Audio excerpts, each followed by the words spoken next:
Vamos a orar. Oramos. Te damos gracias, Señor, por este momento tan especial. Aquí estamos reunidos todos como una familia, reconociéndote a ti como nuestro Padre. Y tú eres un Padre de amor, un Padre cariñoso, un Padre que no abandona, un Padre que nunca falla, un Padre que siempre está presente y sabe toda nuestra historia.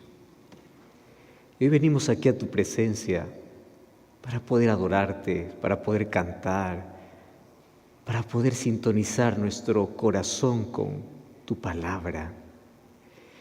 Y estamos listos para poder oír tu voz. Tu Santo Espíritu una vez más pueda en esta noche moverse en cada corazón. Puede estar aquí tu presencia, al cual tanto invocamos y adoramos, porque nuestros oídos están listos para poder oír tu palabra. Te pido una bendición muy especial por cada persona que hoy está aquí. Tomaron la decisión de poder dejar algunas actividades que pudieron haber estado haciendo en esta noche. Dejaron algunas cosas, otros están aquí con dificultades probablemente. Algunos están cansados porque durante todo el día estuvieron en un arduo trabajo, mas separaron este momento porque aquí en tu templo, en tu casa, encontramos no solamente tu palabra, encontramos fortaleza, encontramos esperanza, encontramos vida, pero sobre todo encontramos descanso en ti. Mas también hay otro tipo de personas que está aquí con otro tipo de cansancio, no solamente el cansancio físico, mas también el cansancio mental, aquel cansancio que nos lleva a un agotamiento, nos lleva a desarrollar ciertas enfermedades que nos quitan la paz, la tranquilidad. Muchas personas pueden estar preocupadas porque tienen deudas, personas pueden estar preocupadas por un familiar enfermo, personas pueden estar preocupadas porque están viviendo un desgaste emocional por algún problema que no pueden solucionar. O alguien está luchando aquí de manera espiritual, está cayendo en pecado una y otra vez y más de una vez se ha sentido sin esperanza, se ha sentido sin derecho, ha sentido que no vale la pena continuar. Mas aún así está aquí hoy y aquí queremos ser abrazados por ti. Queremos entender tu gracia, tu poder, tu amor. Queremos ser abrazados por tus promesas. Y durante todos estos días aquí estamos listos para poder recibir tu bendición, tus promesas, tu palabra. Y hoy queremos estudiar una vez más una bienaventuranza que está en Apocalipsis y que esto pueda traer a nuestro corazón esperanza, fortaleza, que haga levantar nuestros ojos al cielo para poder ver de que muy pronto todo este cansancio, agotamiento y dolor terminará y que estaremos listos para vivir contigo por la eternidad. Por eso hoy queremos abrir nuestro corazón para que Jesús pueda entrar en nuestra vida y que tu palabra pueda caer como semilla que pueda traer o que pueda crecer y luego traer fruto para vida eterna. Danos tu bendición en el nombre de Jesús. Amén. Un saludo muy especial para todos aquellos que nos están acompañando de diferentes partes del mundo. Tenemos una diferencia horaria tremenda con algunos países y algunos nos están acompañando en vivo en este momento. Estamos aquí en Los Ángeles, California, y hay diferentes países de Centroamérica, Sudamérica, aquí en Estados Unidos, en diferentes estados, inclusive en Europa. Ya recibí un lindo mensaje, personas nos están acompañando desde España, nos están acompañando en Francia, una comunidad hispana está acompañando durante todas estas noches los mensajes. Mi abrazo y mi cariño para todos ustedes. Y para todos los que estamos aquí, una vez más, felicitaciones. Hemos venido aquí para poder encontrar la esperanza que necesitamos y vamos hoy para la tercera bienaventuranza de esta semana. Felices, dichosos, bienaventurados, afortunados. Vamos a Apocalipsis capítulo 16. Apocalipsis capítulo 16, versículo 15. Y como es de costumbre, me gusta escuchar siempre las voces de todos ustedes y vamos a poder leer juntos Apocalipsis capítulo 16, versículo 15. Saben que este capítulo es impresionante porque el capítulo 16 habla acerca de las 7 plagas que caerán sobre la tierra el momento que Jesús deje de ser nuestro intercesor y salga del santuario, donde el destino de la humanidad esté decidida. Eso hablamos anoche, ¿recuerdan? Cuando Jesús termina aquel juicio de investigación donde se determina el caso de cada uno, en ese momento Jesús sale del santuario, deja la obra que hoy está haciendo de extender su gracia, y es ese momento cuando caen sobre la tierra 7 plagas, que son plagas de la ira de Dios, el juicio de Dios. Y en ese tiempo ya no habrá más oportunidad para nadie. Mas allí en el capítulo 16, en el versículo 15, nosotros vamos a encontrar una bienaventuranza. ¿Y cómo es posible que en medio de tanto caos, de tanto sufrimiento, de tanto dolor, de tanta angustia, de tanta desesperación, haya un versículo que diga feliz? ¿Cómo es posible que haya felicidad en medio de un juicio?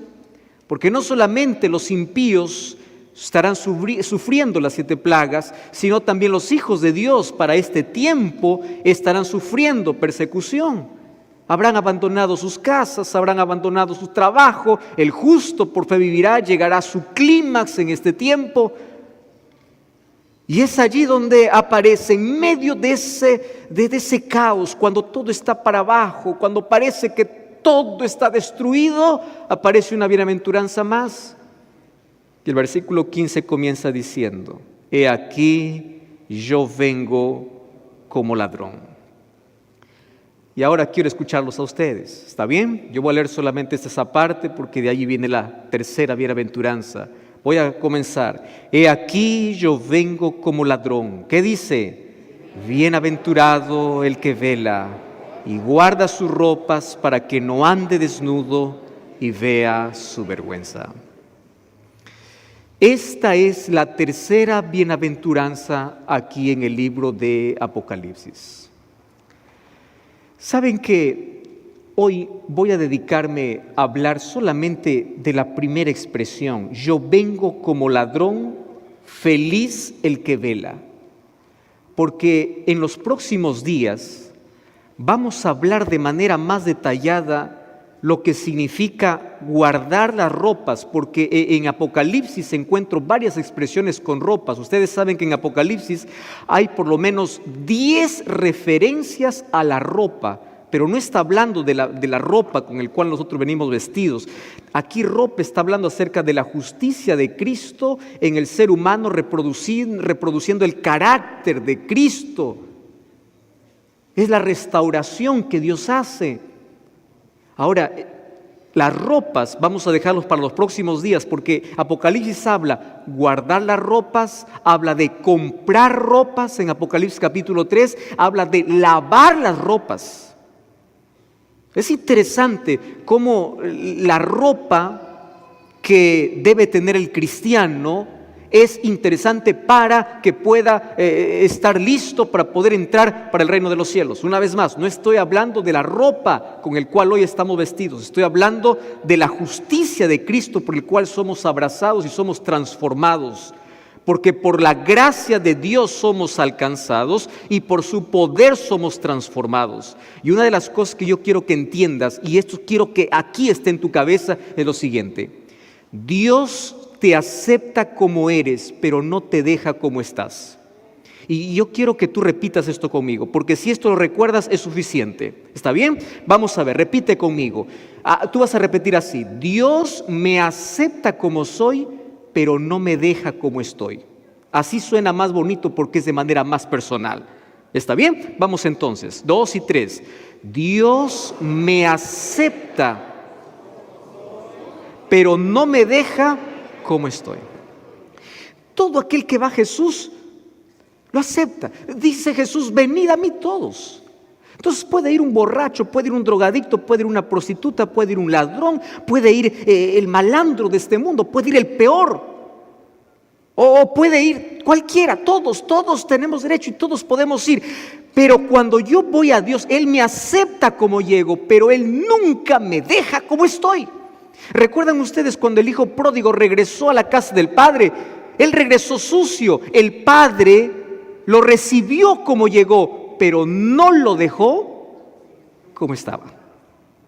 ¿Y qué cosa hizo el padre? Hizo una fiesta, pero para la fiesta primero tuvieron que colocarles nuevas ropas. Y esa palabra ropas va a aparecer en Apocalipsis, porque cuando tú vas a Cristo, Él te coloca en tu vida, te coloca en ti nueva ropa. Comienza la obra de restauración. Queridos, el Evangelio tiene el poder de poder restaurar la vida, de poder levantar al ser humano, de devolver la dignidad, de poder reproducir el carácter de Dios en el ser humano que fue deteriorado por causa del pecado. Ahora, vamos entonces a la expresión, he aquí yo vengo como ladrón. Y obviamente que aquí Jesús está, o aquí la profecía está hablando sobre la venida de Jesús. Y cuando hablamos acerca de la venida de Jesús, una de las noticias que más alarman a la humanidad tienen que ver con el fin del mundo. Se han elaborado diferentes películas, se han realizado diferentes series sobre la venida de Jesús, o no, sobre el fin del mundo. Incluso allí la ciencia de tiempo en tiempo aparece diciendo todo esto va a terminar, y esto no es novedad para nadie. Hay muchos que están preocupados y están buscando salir del planeta Tierra y quieren encontrar vida en otro planeta porque la perspectiva de vida no es más de 50 años en nuestro planeta. Entonces la gente está procurando, está buscando salir de aquí. Y allí aparecen siempre las noticias y diversas películas incluso que hablan acerca de cómo sería este fin. Muchos piensan que el fin del mundo vendrá por un meteorito que caerá sobre la Tierra, por una guerra nuclear que acontecerá, por un desastre ecológico. Cuando llegó la pandemia, muchos dijeron, esto es el fin, aquí se acabó, en fin. Mas cuando nosotros queremos hablar acerca del fin del mundo, nosotros tenemos un punto específico. Y el punto específico es la venida de Jesús. Jesús viene para colocar punto final al dolor, al desastre, a todo lo que el pecado malogró. Y cuando Jesús viene para colocar punto final a las tantas comas que en la historia ya se abrieron. La pandemia fue una coma para la humanidad. Causó dolor, nos arrancó seres queridos, quedamos heridos. Ustedes saben que hay un estudio ahora de cómo será la humanidad post-pandemia, y será una humanidad más ansiosa, más insegura, donde habrá más enfermedades mentales. Las enfermedades físicas ya tomaron control de la humanidad, pero lo que más ha tomado control de la humanidad hoy son las enfermedades mentales. Cada vez es más común personas con síndrome de pánico, personas con ansiedad, personas con depresión, personas que van muriendo en vida, personas que cuando sale el sol ilumina todo el mundo, pero su corazón continúa oscuro. Tantas pausas que tenemos en la vida un día van a llegar a su punto final, y ese punto final es la venida de Jesús, y esa es nuestra mayor esperanza. Y cuando yo hablo de la venida de Jesús, pues hay un capítulo que yo no puedo olvidar y no puedo abandonar, no puedo dejar por alto, y es el capítulo 24 del libro de Mateo. Pero hoy esto le voy a dejar como tarea para ustedes, ¿está bien? La tarea de ustedes es que cuando lleguen a casa ustedes puedan leer todo el capítulo, pero hoy les voy a hacer un resumen del capítulo 24. El capítulo 24 es Jesús quien habla sobre las cosas que van a suceder antes de su venida. Y aquí yo quiero que ustedes puedan acompañarme en dos conceptos. Primer concepto, Mateo 24 es una ventana pequeña para ver el futuro. Yo veo a Mateo 24 como una ventana. Tú no puedes avanzar, pero puedes tener una ventana, y de la ventana tú puedes vislumbrar qué hay más allá. Y Jesús nos abrió una ventana del futuro, de las cosas que sucederían. Y número dos, Jesús nunca colocó fechas para el fin del mundo, aun cuando la pregunta de los discípulos era, dinos ¿cuándo? Y yo les hago una pregunta. Cuando ustedes preguntan ¿cuándo?, ¿qué respuesta están esperando? fecha.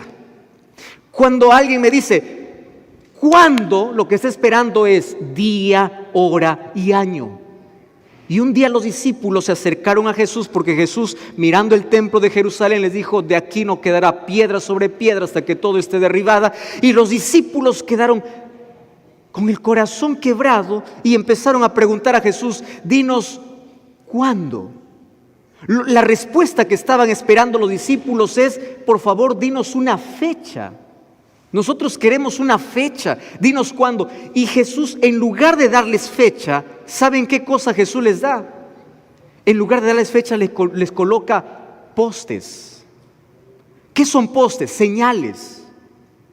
Cuando ustedes hacen un viaje, ustedes van a encontrar que hay ciertas señales de tránsito y hay señales que nos indican cuánto falta para llegar al destino.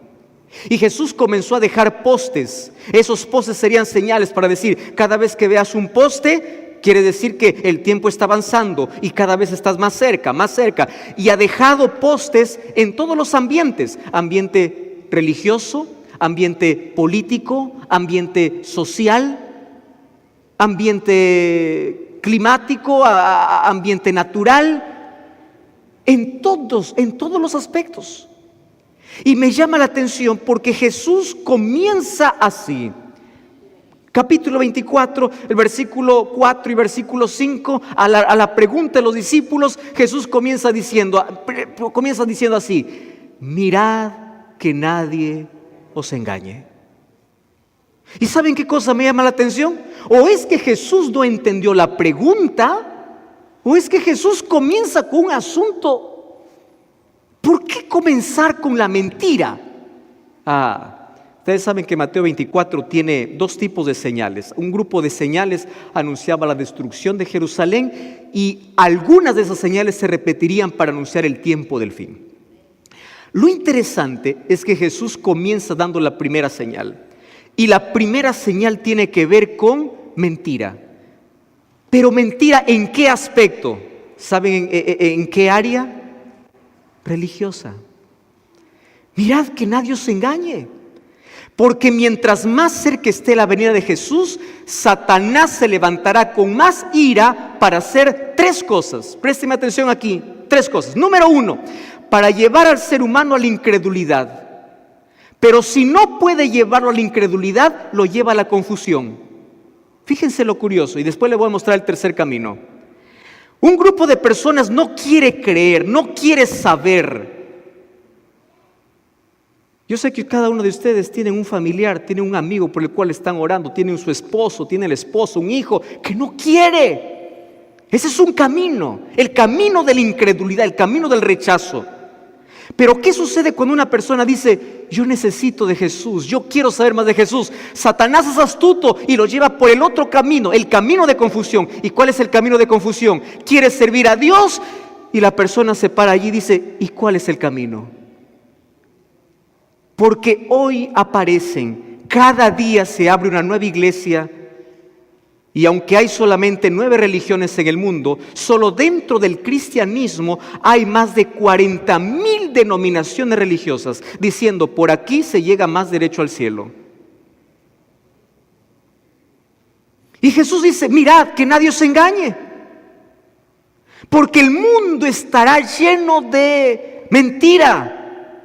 Y a mí me llena de tanto dolor, indignación. Yo trabajo en medios de comunicación. Y como trabajo en medios de comunicación estoy muy familiarizado con lo que hacen también otros pastores en los medios de comunicación. Y uno de los programas más vistos probablemente sean aquellos programas que prometen soluciones inmediatas en el nombre de Dios para sacar dinero de las personas.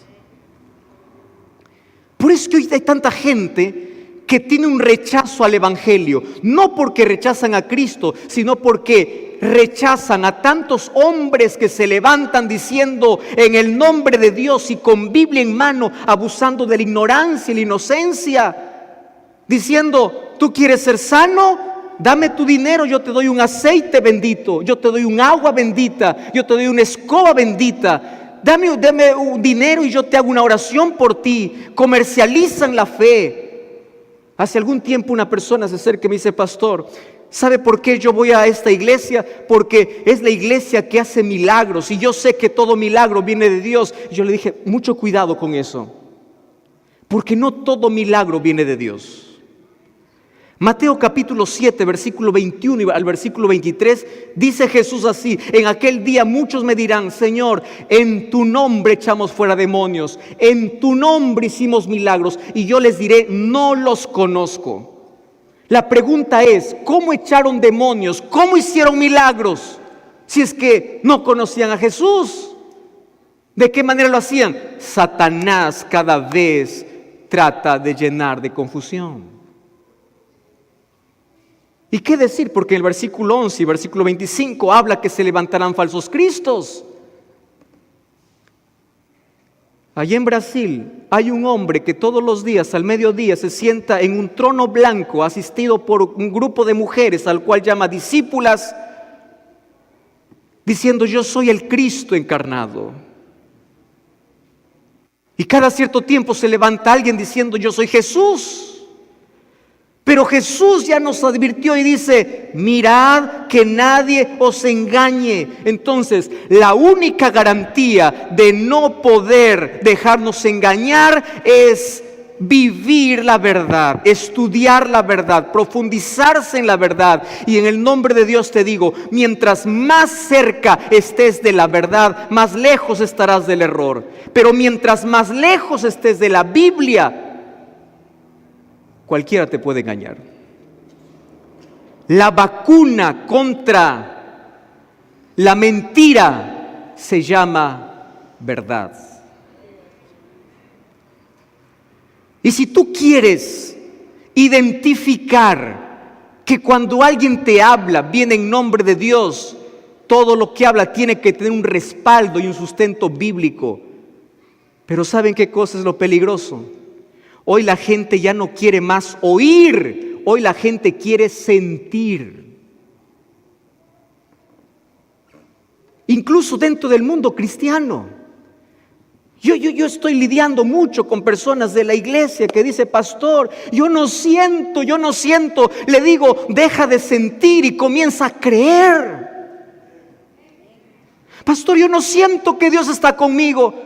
La Biblia no me dice que yo debo sentir. La Biblia me dice que yo tengo que creer que Dios está conmigo. Y aun cuando mis sentimientos me digan que Él no está, yo creo, porque eso es fe. La fe va más allá de lo que yo pueda sentir. Fe es creer. Continuar aunque no tenga todas las respuestas, aunque no entienda todo lo que está sucediendo. Mirad que nadie os engañe, ni siquiera tus propios sentimientos que te engañen. Por eso es que la primera bienaventuranza que vimos esta semana, ¿cuál era? Bienaventurados los que leen, los que oyen y los que guardan. Es apenas un poste. Y luego aparece otro poste. El otro poste, dice Jesús, aparecerán conflictos entre naciones. El mundo está envuelto en guerras. Pero ahora ustedes saben que las guerras ya no solamente van entre un país y otro. Las guerras están dentro del propio país. Ideologías, guerras internas y las mayores guerras incluso se viven dentro de la propia casa. El mundo envuelto en guerras, porque un corazón sin Cristo es un corazón sin paz, y un corazón sin paz está en guerra con todo el mundo. Ahora escuchen aquí, Jesús dejó otro poste en el aspecto social. Mateo 24:12 dice, por haberse multiplicado la maldad, el amor de muchos se enfriará. La maldad cada vez se multiplica. Ojo, la maldad no se suma, la maldad se multiplica. Y yo de esto no tengo nada que decir porque ustedes son testigos. Cada vez nosotros tenemos más indiferencia y menos solidaridad. Cada vez hay menos amor. ¿Y cómo no va a haber menos amor si cada vez hay más estafas, más violencia? Tú abres tu ventana para dar una limosna para alguien y de pronto cuando abres tu ventana extienden su mano y roban tu celular. La próxima vez que quieres ayudar, ¿vas a abrir tu ventana? No. ¿Por qué? La maldad se multiplica y el amor disminuye. La semana pasada estuvimos con mi esposa en una de las ciudades de Brasil. Fue un día perfecto cuando amaneció. El sol decía que ese era nuestro día como para poder disfrutar aquel día. Alquilamos un auto para poder visitar allí un lugar bonito y lo dejamos estacionados entre otros. Confiados fuimos apenas unos 15 minutos y cuando regresamos, de todos los autos, el auto que nosotros habíamos alquilado, rompieron la luna y sacaron todo lo que había. Y ahí había documentos personales, el dinero que teníamos, tarjetas que teníamos, todo. Y nuestro día se convirtió en angustia. Cada día hay más robos, cada día hay más delincuencia, cada día hay más maldad. Antes no se escuchaba, hoy se escucha con más frecuencia. Hijos planifican la muerte de sus padres, padres matan a sus hijos. La maldad se multiplica, la maldad se multiplica, cada vez hay más peligro, cada vez hay más crimen organizado, manipulación, explotación, homicidio, violación, feminicidios. Y ustedes saben que 2 Timoteo 3:2-4 estaba describiendo todo lo que acontecería antes de la venida de Jesús. Mas también Jesús dice en Mateo 24:7 que en el aspecto natural, en el ambiente natural, la naturaleza se enloquecería. Habrán terremotos, habrá hambres en diferentes lugares, habrán pestes. Y si ustedes se dan cuenta, cada año parece que la naturaleza grita y nadie lo escucha. Ustedes pueden ser testigos. Yo no sé si han sido testigos una vez o han tenido pérdidas de bienes materiales o peor todavía, de personas que llamaban por un terremoto, por una catástrofe, por un maremoto, por alguna cosa. Cada vez la naturaleza enloquece, la naturaleza grita, pero el ser humano no escucha. Cada vez nuevas enfermedades. Una pandemia vino para paralizar nuestro planeta. Todo cerrado completamente, para hacernos reflexionar que el ser humano es frágil, para decirnos que el dinero no soluciona todos los problemas, para decirnos que somos frágiles y que podemos morir, pero cada vez aparecerán nuevas cosas. Alguien cuando dice de aquí en adelante todo cambiará, todo será mejor, no es verdad, las cosas se empeorarán, cada vez habrá mayor crisis en todos los aspectos. Cada vez habrá mayor dolor. Y Jesús habló de hambres. Ustedes saben que 40 millones de personas mueren en el mundo cada año por hambre. Y 1 de cada 4 niños sufre desnutrición porque no tiene ni siquiera para comer 3 veces por día. Es la realidad de nuestro mundo. Luego Jesús dice en Mateo 24:29 que habrá señales incluso en el sol, la luna y las estrellas. Y cuando vamos a los libros de historia universal encontramos que lo que Jesús mencionó ya se cumplió. Hoy hay hambre, hoy hay miseria, hay violencia, hay conflictos, hay mentira, cada vez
aparecen nuevas cosas. Entonces la pregunta es, Señor, ¿cuándo? Y allí viene el texto, cuidado, yo vengo como ladrón. Ahora les explico por qué dice como ladrón.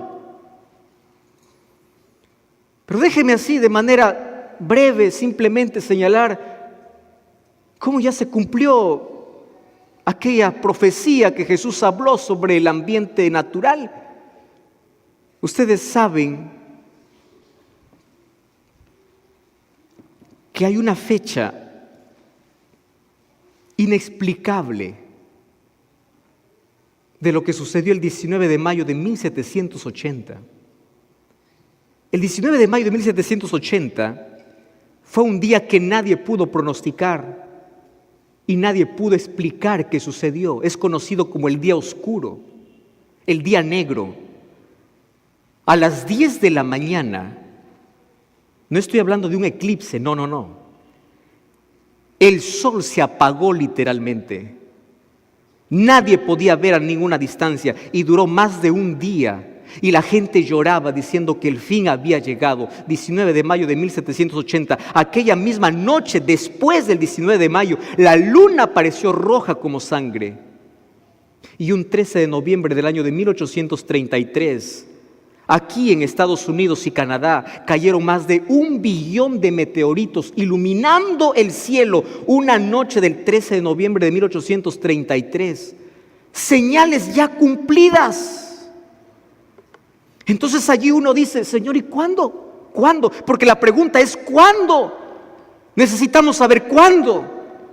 Y ahí viene la respuesta. Mirad que nadie os engañe, estudien la Biblia. ¿Y por qué tienes que estudiar la Biblia? Porque en la Biblia están las señales. Pero Señor, las señales ya se cumplieron, dinos cuándo. Y ahí viene, cuidado, yo vengo como ladrón. ¿Por qué? Porque hay 2 señales más que quiero compartir con ustedes. ¿Ustedes saben cuál es la última señal antes de la venida de Jesús? Hay una serie de acontecimientos antes de la venida de Jesús, que aquí yo no tengo tiempo para poder explicar cada acontecimiento, pero escuchen con atención. La última señal de Mateo 24 no tiene que ver con catástrofes. La última señal de Mateo 24 es la predicación del Evangelio. Mateo 24:14 dice así: y será predicado el Evangelio del reino en todo el mundo, y entonces, ¿qué cosa dice? Vendrá el fin. Por eso Dios quiere y espera una iglesia misionera. Porque el Evangelio tiene que llegar a todo el mundo. ¿Y quieren ustedes una evidencia que el Evangelio llega a todo el mundo? ¿Ustedes creen que la tecnología que el ser humano inventó fue simplemente un capricho humano? No. Y aunque el ser humano lo use para el mal, la tecnología hoy nos ayuda a llevar el Evangelio para todo el mundo. A través de radio, televisión, diversos programas, noche y día se está predicando el Evangelio y está cruzando las cárceles, está llegando a la cárcel, está llegando a un hospital, está llegando a los lugares donde nunca entraríamos. Y el Espíritu Santo está llevando a personas, ¿a dónde? A buscar el Evangelio. Yo les voy a contar una historia linda que aquí se vivió en esta iglesia. De una persona que un día tuvo un encuentro con Cristo a través de YouTube. Y allí encontró lo que estaba necesitando para su vida y hoy está aquí en esta noche. Y este sábado incluso va a entregar su vida a Jesús. El Evangelio tiene que predicarse. Y nunca tenemos que cansarnos de ello. Tenemos que levantarnos. Porque cuando dice el Evangelio será predicado en todo el mundo, entonces, porque nadie tendrá excusa. Nadie, absolutamente nadie. Cuando Jesús regrese, esta última generación sabrá que si se pierde por haber rechazado el Evangelio. Y ustedes saben cuál es el asunto aquí, que después que Jesús menciona todas las señales, Lo más importante para Jesús no era dejarnos todos los postes o todas las señales. Lo más importante es: vive preparado. El énfasis no es cuándo, el énfasis es si estoy preparado hoy. Si Jesús viniese hoy, yo estoy preparado. Pastor, ¿usted de qué está hablando? Esto es una locura. Jesús no puede venir hoy. Yo te voy a decir un asunto aquí muy interesante. Hoy sí puede venir Jesús. ¿Pues cómo? Todavía falta algunas cosas. Espérate ahí. Cuando una persona muere, para esa persona Jesús ya vino. ¿Por qué razón? Porque lo primero que verá será Jesús. Ahora, Jesús dice así. Mateo 24 está lleno de señales, pero a partir de los últimos versículos que habla sobre cómo vendrá Jesús, el capítulo 25 está lleno de historias de cómo necesitas estar preparado. Y miren, Jesús dedicó por lo menos 7 parábolas para explicarte cómo estar preparado. Y yo no voy a hablar de las 7 parábolas, voy a hablar apenas de 2, 3 parábolas. Pero yo quiero hacer un resumen. Pastor, ¿cómo me preparo para la venida de Jesús? Y Mateo capítulo 25 me da 3 cosas que yo debo saber y hacer para estar preparado para la venida de Jesús. Y Jesús me lo cuenta en 3 parábolas. La primera parábola es la parábola de las 10 vírgenes. Y en esa parábola, resumiendo, 10 vírgenes esperaban al esposo. Bueno, les voy a contar un poquito la historia. Antes los matrimonios no eran como hoy se hace. Antes los matrimonios se realizaba con por lo menos en la cultura judía, había una ceremonia especial donde el novio iba hasta la casa del padre donde estaba la novia y de allí lo sacaba para llevarlo a la fiesta. Ahora los novios se encuentran en la iglesia, ¿no? Pero antes no, antes el novio se iba hasta la casa y la novia preparaba 10 pajes o 10 damas, a los cuales eran 10 vírgenes, y ellas eran los que acompañaban, solo que como no había luz eléctrica, ellas tenían que llevar aceite y antorcha, porque todas las bodas se realizaban al atardecer y ahí anochecía, y estas 10 damas allí cubrían a la novia y dirigían y acompañaban. Y una de las cosas que me llama la atención de Mateo capítulo 25 dice que el novio demoró. O sea, la aparente demora estaba, pero ¿qué sucede cuando demora? Todas se durmieron. Y cuando se durmieron, a la medianoche viene la voz, viene el novio, todas se levantaron, pero hubo una diferencia entre las 10. 5 de ellas eran prudentes y 5 insensatas. ¿Cuál era la diferencia de la prudente y la insensata? Ojo, las 10 aceptaron la invitación, las 10 durmieron. Las 10 tenían antorcha, las 10 estaban con la ilusión de acompañar a la novia, pero solo 5 estaban preparadas. ¿Cuál era la diferencia entre la insensata y la prudente? Una sola cosa: el aceite. Y el aceite en la Biblia representa la presencia de Dios a través del Espíritu Santo. Tú necesitas tener la palabra de Dios y necesitas tener la presencia de Dios. Y la presencia de Dios es el Espíritu Santo en tu vida. Entonces la primera preparación es la preparación espiritual. Todos los días llena tu vida de aceite. Todos los días llena tu vida de luz. Todos los días ten comunión con Dios. Todos los días, porque, ojo lo que te voy a decir ahora. La vida cristiana no se cuenta por los años que estás en una iglesia. La vida cristiana se cuenta por cuánto tiempo pasas con Jesús. Tú puedes estar a 40 años en una iglesia y haber pasado apenas 2 días con Jesús. Tu primera preparación es espiritual.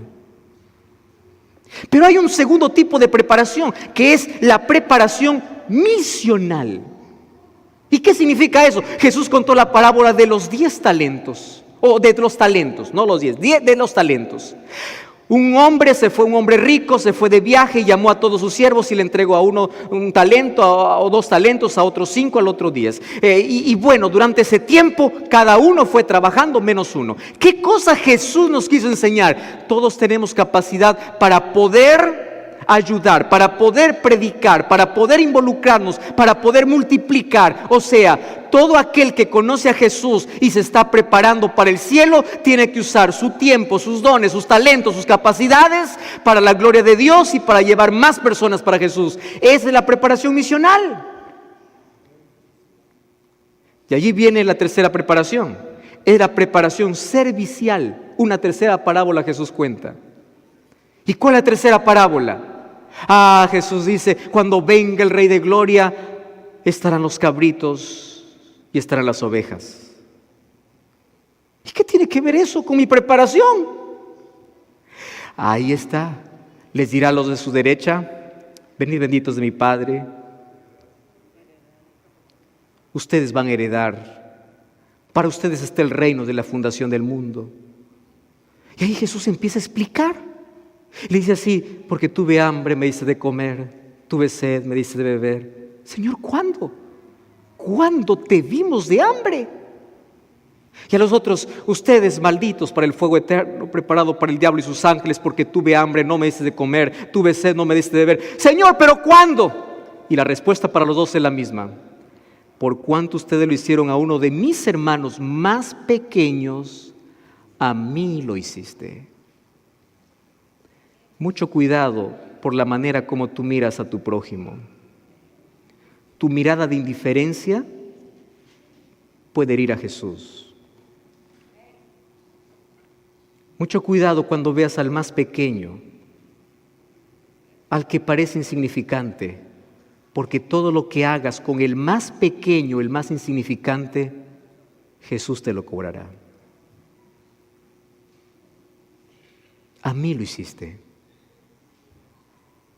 3 maneras: espiritual, misional y servicial. ¿Qué significa servicial?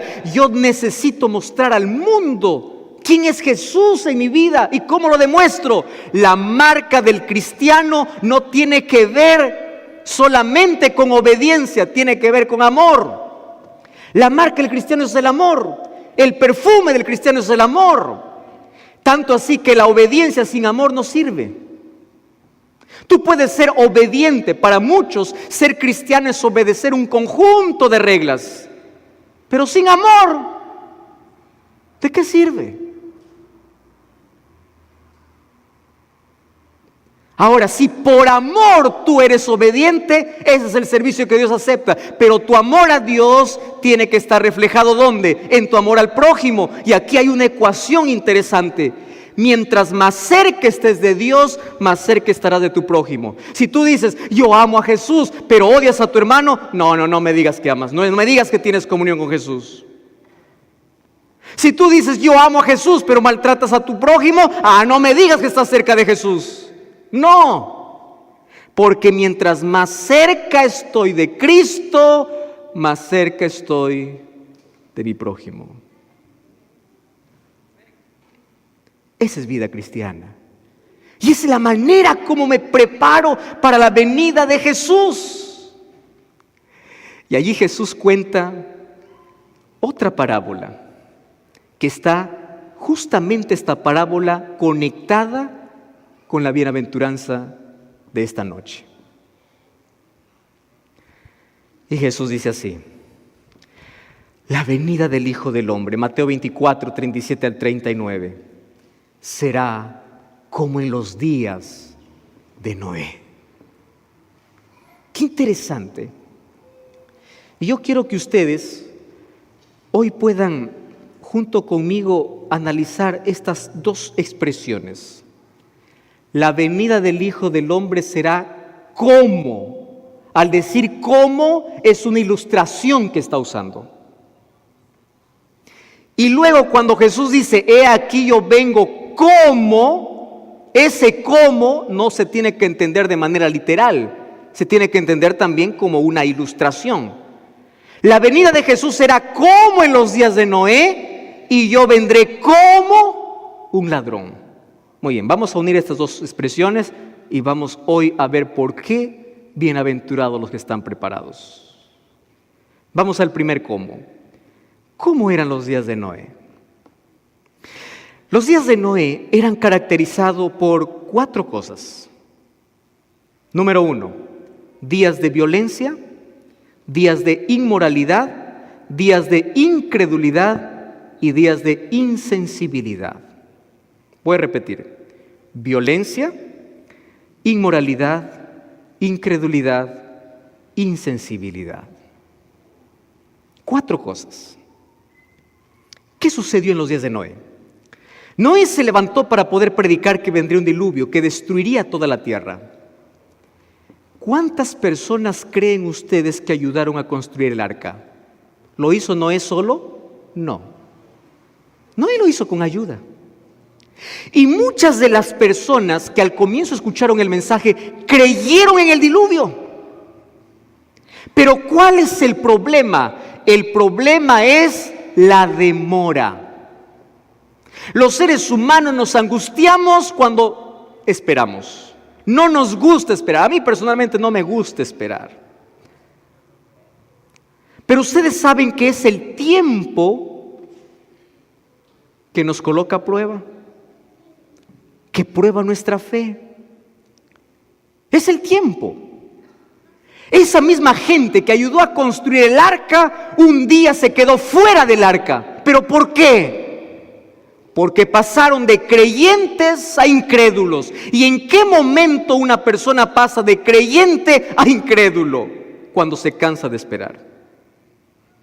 Y yo sé que hay tantos aquí inclusive que creen en la venida de Jesús, pero dice: ¿cuándo será? Algún día. Vamos a continuar igual. No toma nada serio, comienza a postergar. ¿Por qué? ¿Cuándo? Y ese cuándo es peligroso. Que cuando Noé entró en el arca, el libro de Génesis capítulo 7 dice que después de 7 días allí dentro del arca no caía ni siquiera una gota de agua y la gente se burlaba afuera: Noé, ¿qué haces ahí? Tú eres un loco. ¿Y saben qué sucede después de 7 días de Noé dentro del arca? Dice la Biblia que Jehová cerró la puerta. No fue Noé, fue Dios. Y una cosa debes entender: lo que Dios abre, nadie cierra. Pero lo que Dios cierra, nadie abre.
Así será la venida del Hijo del Hombre. ¿Qué significa eso? Antes de la venida de Jesús, la puerta se cerrará. ¿Qué es esa puerta? La gracia se cerrará. Y nadie sabe cuándo se cierra la gracia, pero por lo menos la Biblia me dice que hay 3 momentos donde el ser humano puede quedar perdido para siempre. Primer momento, el momento que Jesús sale del santuario. ¿Hay fecha para eso? No. Nadie sabe. Por eso debemos vivir cada día preparados. Segundo momento, cuando la muerte llega. La muerte llega, no hay oración que te salve, no hay misa que te salve, no hay nada. Porque la salvación es un asunto de decisión en vida. Es elección. Y allí viene el tercer momento. ¿Saben cuál es el tercer momento cuando podemos perder completamente la salvación? Cuando pecamos contra el Espíritu Santo. ¿Y cuál es el pecado contra el Espíritu Santo? Una mente cerrada a no escuchar más la voz de Dios. Cuando tú te acostumbras a escuchar a Dios y a no obedecer, una cosa ocasiona el pecado, endurecimiento, a tal punto que te vuelves insensible. Tú ya no sientes que estás mal, te acostumbras, ya no tienes necesidad de Dios. Pecado contra el Espíritu Santo no es que Dios no puede perdonar un pecado. Pecado contra el Espíritu Santo es que tú ya no tienes necesidad de perdón. Y mientras no tengas necesidad de perdón, no tienes perdón. Y si no hay perdón, no hay salvación. Por eso es que la Biblia insiste, si oyeres hoy su voz, no endurezcáis vuestros corazones. ¿Por qué? Porque un día el corazón se puede endurecer. Así será la venida del Hijo del Hombre. Antes de que venga Jesús, la puerta se cerrará. Y ahí Jesús dice, vendré como ladrón. ¿Y por qué dice como ladrón? Ese como, hay algunos que les ha llevado a la confusión. Y aparece ahí una nueva teología dentro del cristianismo diciendo, Jesús viene como ladrón para robar a su pueblo.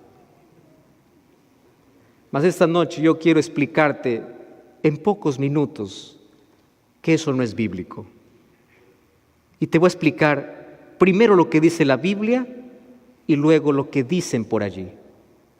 A quién tú crees es tu decisión, pero yo te voy a dejar las dos cosas para ti. ¿Qué cosa dice la Biblia? ¿Cómo vendrá Jesús? Hechos capítulo 1, versículo 11. Dice que cuando Jesús se fue, 2 ángeles aparecieron en el cielo, hablando para los discípulos y para más de 500 personas, diciendo, varones galileos, ¿qué hacen mirando al cielo? Este mismo Jesús que fue tomado, así volverá como lo habéis visto ir. Yo les hago la pregunta, ¿Jesús se fue en secreto o se fue a la vista de todos? La vista de todos. Entonces dice, así vendrá. La venida de Jesús será visible. Apocalipsis capítulo 1, versículo 7 dice, aquí Él viene en las nubes y todo ojo lo verá. Entonces cuando alguien dice, no, Jesús vendrá calladito, Jesús vendrá en silencio, ¿cómo explica Hechos 1:11? ¿Cómo explica Apocalipsis 1:7? Porque la venida de Jesús será visible. Número 2, 1 Tesalonicenses 4:16 dice que cuando Jesús venga se tocará la trompeta. Quiere decir que la venida de Jesús será audible. Los muertos resucitarán. Todos lo escucharán. Entonces la primera característica, ¿qué cosa es? Visible. La segunda, ¿qué cosa es? Audible. Y la tercera, ¿qué cosa es? Gloriosa. Mateo capítulo 24, versículo 30 dice que cuando Jesús aparezca en el cielo, vendrá con todos los ángeles. Y cuando vamos a Apocalipsis capítulo 8, dice que en el cielo hay un silencio de media hora. ¿Y saben qué representa media hora en profecía? Una semana. ¿Y qué significa eso? Que el cielo se queda vacío, porque todos vienen con Jesús. Entonces la venida de Jesús será gloriosa. Número 1, visible. Número 2, audible. Número 3, gloriosa. Pastor, ¿y de dónde salió la idea de que Jesús viene en secreto, calladito, viene solamente a robar, viene a desaparecer a su pueblo? Bueno, uno de los textos es el que hemos leído hoy. Yo vendré como ladrón. Ahí está, Jesús viene como ladrón. ¿Qué hace un ladrón? Un ladrón roba, pero eso no quiso decir Jesús. El énfasis de que Jesús viene como ladrón no está que viene a robar, está que tienes que estar preparado, porque si tú sabes que un ladrón va a venir, tú no duermes, tú estás despierto. Ese es el énfasis. Entonces, quiero que estés pendiente porque vendré como ladrón. Y si sabes que un ladrón va a venir, tienes que estar vigilante. Entonces no quiere decir que Jesús viene a robar. ¿Y de dónde salió esta idea? Esto tiene una filosofía muy grande, pero déjame explicarte pequeña. Tú sabes que hay una profecía en el Antiguo Testamento, que es la profecía de las 2300 tardes y mañanas. Yo no te voy a explicar aquí, pero si quieres saber un poquito más, puedes ir a YouTube y colocar Biblia Fácil, y ahí explico de manera detallada toda la profecía. Pero voy al punto.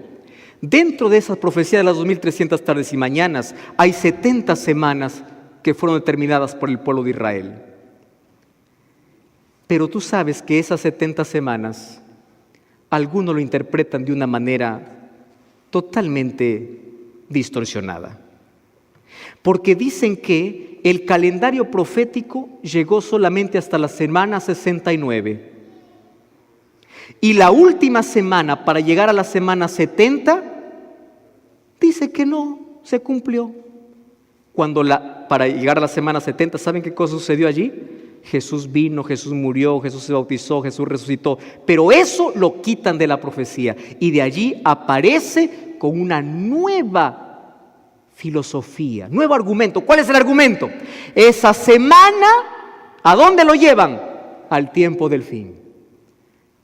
¿Y cuándo es el tiempo del fin? Antes de la venida de Jesús habrá una semana profética. Y en esa semana profética, a la mitad de semana se levantará el anticristo.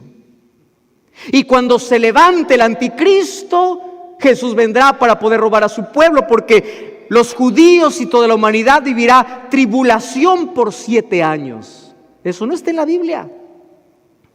¿Y de dónde sacaron la tribulación de 7 años? De la semana que falta, de la 69. Como si Jesús hubiese parado su reloj y hubiese dicho, bueno, mi reloj no funciona, vamos hasta el final. Pero aquellos que creen en eso, creen también que Dios tiene 2 pueblos. Un pueblo judío que tiene que salvar, sí o sí, porque lo prometió. Y el otro es el pueblo gentil, que seríamos nosotros. ¿De dónde salió toda esa especulación? De una interpretación que no coordina con la profecía ni con la Biblia. Ahora, ¿cuál es lo peligroso de todo esto? Muchas personas piensan que Jesús primero viene a robar a su pueblo. ¿Cuándo? En esos 7 años de tribulación donde se levantará el anticristo. El anticristo no se levantará en los años de tribulación. El anticristo ya se levantó en la historia.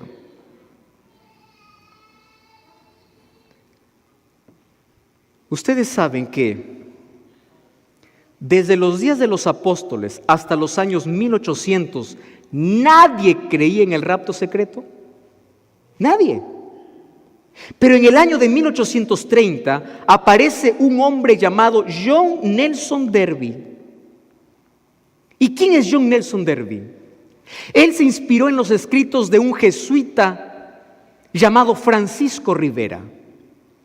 Y Francisco Rivera tenía una manera de interpretar la profecía.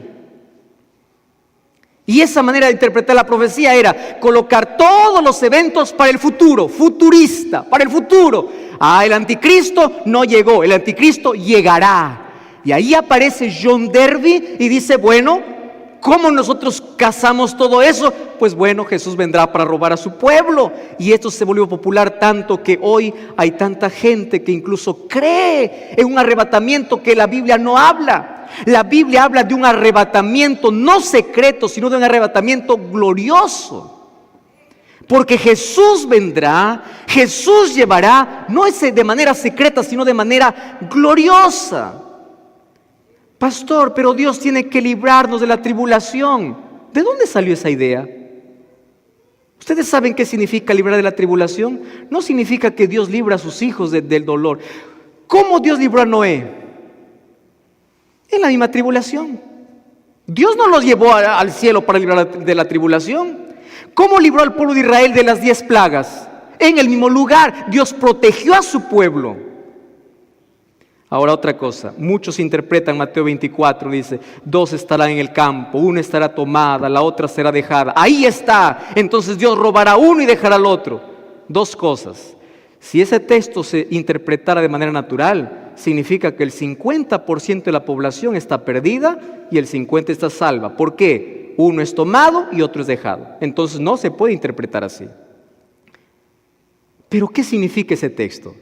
Recuerden que ese texto se coloca en la misma parábola de como en los días de Noé. ¿Y qué significa como en los días de Noé? Ahí aparece, cuando vino el diluvio, dice Jesús, unos fueron tomados y otros fueron dejados. Así también será la venida del Hijo del Hombre. ¿De qué está hablando? Está comparando, así como sucedió cuando llegó el diluvio, que los que estaban preparados se salvaron, en este caso Noé y su familia, y los otros fueron llevados. Así será cuando Jesús regrese, no todo el mundo estará preparado. ¿Y saben qué cosa es lo impresionante de Mateo capítulo 24, en esa profecía o en esa parábola? Que los que fueron llevados no fueron los salvos, los que fueron llevados por el diluvio fueron los impíos. Entonces Jesús no viene como ladrón, Jesús viene en gloria, en majestad, de manera visible. Jesús viene para llevar a su pueblo de manera gloriosa. Y allí viene la bienaventuranza de Apocalipsis capítulo 15 y dice, bienaventurado aquel que guarda sus ropas, o sea, aquel que está preparado. Yo vengo como ladrón, o sea, tienes que estar preparado. Guarda tus ropas para que no ande desnudo. De esto hablaremos mañana. ¿Por qué tanta necesidad de la ropa? Pero aquí el énfasis es, yo vengo como ladrón, entonces tienes que estar preparado todos los días. Esa expresión como ladrón es, tienes que estar preparado. Y en esta noche, yo te voy a hacer una invitación muy especial. Yo quiero en el nombre de Jesús decirte lo siguiente. Para todos nosotros los días, todos son iguales. Despertamos por la mañana, vemos el sol salir y pensamos que es un día más.